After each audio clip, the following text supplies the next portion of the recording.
আজকে 28 ফেব্রুয়ারি 2025 এই তারিখটি বাংলাদেশের জনগণ সব সময় মনে রাখবে এই জন্য, কারণ বাংলাদেশে গত 53 বছরে একটি বাইনারি পলিটিক্সের মধ্যে আমাদেরকে ঠেলে দেওয়া হয়েছিল।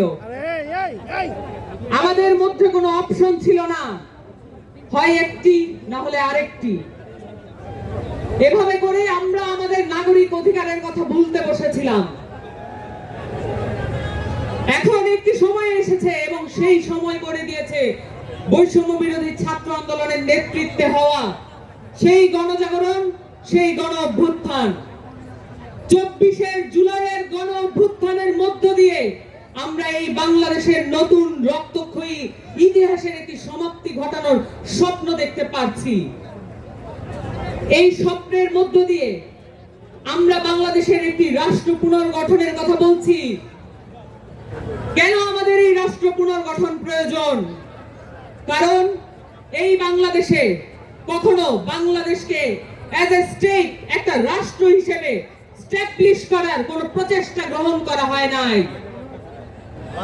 এই প্রচেষ্টা গ্রহণ করার উদ্যোগ আমাদেরকেই নিতে হবে।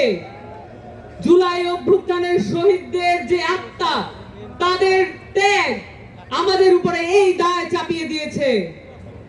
এই দায় অস্বীকার করার কোনো উপায় নাই।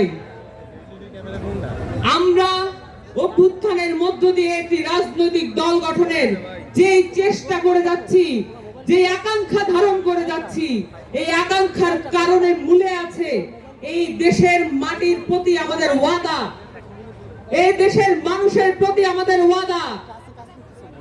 এই দেশের মানুষের সালে সালে বছরে বছরে যে স্ট্রাগল রয়েছে, যে সংগ্রাম রয়েছে, এই সংগ্রামকে আমাদের মধ্যে ধারণ করতে হবে।